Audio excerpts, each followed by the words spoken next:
UJosefa wayeyizibulo likaRaheli futhi eyindodana ye-11 kaJakobe.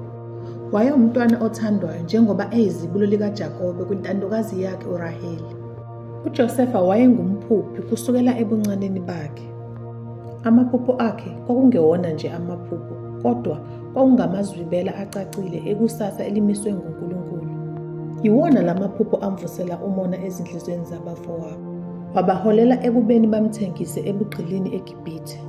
Nokho ngaphezu kokuvivinywa kwakhe okuningi, uJosefa wabambelela ngokuqinile enkolelweni yokuthi uNkulunkulu wayeneselikhulu ngaye. Kungaba yini lelo su na? Ingabe liyoke lifezeke? Ngokuba ngiyawazi amacebo enginawo ngani, usho uJehova, amacebo okunenhlanhla, hhayi awokubi, ukuba ngininike ikusasa nethemba. Jeremiah 29:11. Uhambo lukaJosefa lokuya ekujuleni kwalelo jele laqala kudala ngaphambi kokuba angene emasangweni alo. Wake waba indodana ethandwayo, embethe ijazi elihle elinemibala eminingi, uphawu lothando lukayise. Kodwa kwafika usuku lapho umona wabandisa izinhliziyo zabafowabo.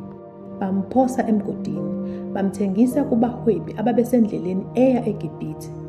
Ethengiselwe ebugqilini, uJosefa wasebenza emzini kaPotifari, isikhulu saFaro. uNkulunkulu wabusisa umsebenzi wezandla zaJosefa, futhi ngokushesha uPotifari wambeka ukuba aphathe wonke umuzi wakhe. Kodwa njengoba ingcebo yakhe yayikhula, nezilingo zakhula ezazifuna ukumehlisa, umkaPotifari egcwele inkanuko wammangalela uJosefa ngamanga lapho enqaba ukuyengwa. Ngenxa yalokho waphonswa ejele, isithunzi sakhe sonakala futhi namathemba akhe abonakala eshabalala. Nokho, ngisho nakuleyo ndawo eminyama, uJosefa akazange alulahle ukholo lwakhe.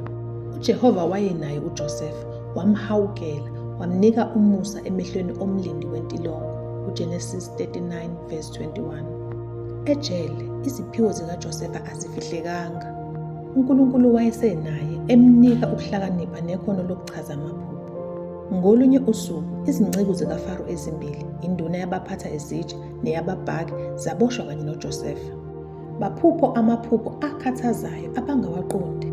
uJosefa eqaphela ithuba lokukhonza uNkulunkulu ngisho nasesimeni sakhe esiphansi. Wanikela ngokuchaza amaphupho abo, enikeza uNkulunkulu udumo njengomthombo wangempela ukuhlakanipha. Kumphathi izitsha, uJosefa wamtshela ngokubuyisela kwakhe esikhundleni sakhe sangaphambili. Kodwa kumbhaki wamtshela ngesiphetho esiseduze. Njengoba uJosefa wayeshilo, yomibili imiphumela yafezeka. Nakuba kunjalo, umphathi izitsha wamkhohlwa uJosefa, wahlala entilongweni eminye iminyaka emibili. Izincazelo akuzona yini zikaNkulunkulu? Ake ungitshele zona. uGenesis 40:8. Ngobunye ubusuku, uFaro wahlushwa amaphupho okungekho noyedwa kumadoda ahlakaniphile owayengawachaza. Waphupha izinkomo eziyisikhombisa ezikhuluphele, zadliwa eziyisikhombisa ezacile, nezikhwebe eziyisikhombisa ezigcweleyo zagwinywa eziyisikhombisa ezacile. Umoya waFaro wakhathazeka, engekho esigodlweni sakhe wayengamnika incazelo. Umphathi izitsha wayesekhumbula uJosefa, owake wamchazela iphupho lakhe. uFaro wamkhipha uJosefa entilongweni ngokukhulu ukushesha. Njengoba uJosefa emi phambi kombusi waseGibhithe, wakwenza kwacaca ukuthi kwakungeyena owayekwazi ukuchaza amaphupho, kodwa uNkulunkulu owayenikeza uFaro impendulo ayayifuna. Ngokuqonda kwaphezulu, uJosefa wachaza ukuthi amaphupho ayekhombisa iminyaka eyisikhombisa yenala enkulu eGibhithe, ezolandelwa iminyaka eyisikhombisa yendlala enkulu. Wabe eseluleka uFaro ukuba amise indoda ehlakaniphile neqondayo, ukuba yengamele ukuqoqa nokugcinwa kwesivuno ngeminyaka yenala ukuze ilungiselele indlala ezayo. uFaro wathi kuJosefa, njengoba uNkulunkulu ekubonisile konke lokhu, akekho oqondayo nohlakaniphile okudlula wena. Wena uza kuba phezu kwendlu yami. Genesis 41:39-40. Ehlatshwe umxhwele ukuhlakanipha kwaJosefa, uFaro wamphakamisa esikhundleni sokuba umeluleki omkhulu, wamenza owesibili enkosini kulo lonke elaseGibhithe. Wanikezwa indandatho yobukhosi, izambatho zelineni ezicolekileyo, nenqola ukuze agibele kulo lonke izwe njengophawu lwegunya lakhe. uJosefa, owake waba yisigqila nesiboshwa, manje wayesengumbusi onamandla okusindisa izizwe. Wangamela ngokwethembeka ukuqoqwa kwesivuno eseqile eminyakeni eyisikhombisa yenala, wasigcina ngendlela elungiselela indlala ezayo. Lapho kufika khona indlala ayizange ithinte iGibhithe kuphela kodwa yathinta namazwe angomakhelwane, kuhlanganise neKhenani lapho umndeni kaJosefa wawuhlala khona.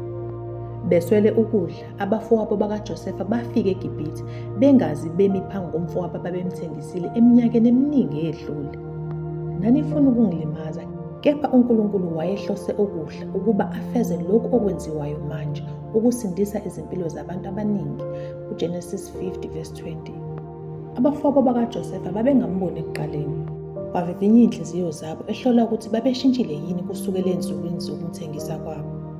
Lapho eqiniseka ngokuzisola kwabo, uJosefa akazange sakwazi ukuzibamba.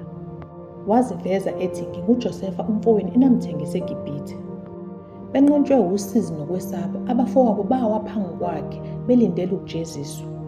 Kodwa uJosefa wabathethelela, wabaqinisekisa ukuthi uNkulunkulu wayesebenzise izenzo zabo ukuze alethe okuhle kakhulu. Ngezinyembezi zenjabulo uJosefa wanga abafowabo babuyisana. Wamema wonke umndeni wakhe ukuba uyohlala eGibhithe, wabanikeza indawo enhle kakhulu ezweni ngale minyaka yendlala eyayisasele. Ningakhathazeki futhi ningazithukutheleli ngokuthi nathengisa ngami lapho, ngokuba uNkulunkulu wangithuma phambi kwenu ukulondoloza ukuphila. UGenesis 45:5. Indaba kaJosefa ingeyokholo olumangalisayo, ukuqina kanye nokuphatha kukaNkulunkulu. Ifundisa ukuthi izinhlelo zikaNkulunkulu zivame ukuvela ngezindlela ezingaqondakali. Futhi lokho okungase kubonakale njengokuhlehla kungaba izinyathelo eziya esimweni esikhulu kakhulu. Impilo kaJosefa kusukela ekuthengisweni ngabafowabo, izilingo zokugxila nokuboshwa, kuze kufike ekuphakameni kwakhe ekugcineni njengombusi eGibhithe. Kuveza amandla okholo okuguqula izimo ezimnyama kakhulu zibe amathuba okukhulu. Futhi siyazi ukuthi kuzo zonke izinto uNkulunkulu usebenzela okuhle kwalabo abamthandayo, ababizwe ngenjongo yakhe. AmaRoma 8:28. Le ndaba ayigcini nje ngokuveza uhambo lukaJosefa olumangalisayo, kodwa isebenza njengesikhuthazo kubo bonke ababhekene ney'nkinga. Ibakhuthaza ukuthi babambelele baqine okholweni labo futhi bathembele esikhathini sikaNkulunkulu.